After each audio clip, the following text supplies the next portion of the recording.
industry, innovation, and infrastructure. A short film presentation by Samrat Patro.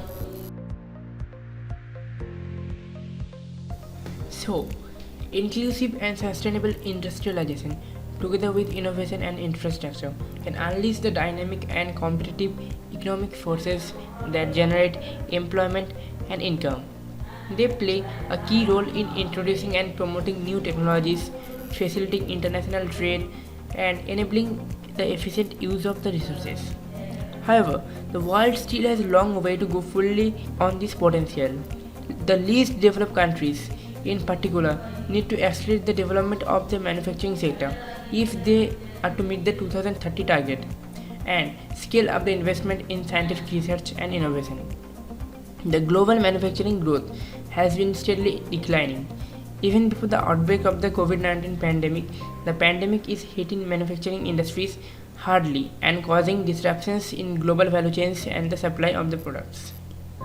The innovation and technological progress are key to finding lasting solutions to both economic and environmental challenges such as increased resource and energy efficiency. Globally, the investment in research and development as per proportion of GDP has increased from 1.5% in 2000 to 1.7% in 2015 and remained almost unchanged in 2017, but it was only less than 1% in developing countries.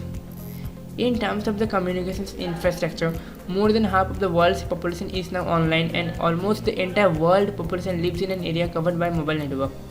It is estimated 2019 that 96.5% of the world are covered at least by 2G network. And the COVID-19 pandemic has revealed the urgent need of the infrastructure. The Asian Development Bank notes that the critical infrastructure in the region remains far from adequate in many countries.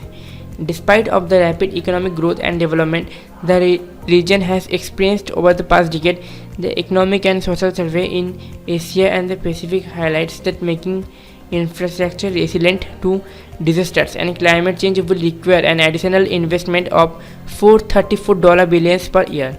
This sum may need to be even greater in some sub-regions, such as the Pacific, Iceland, and the developing states. Thanks for watching my video.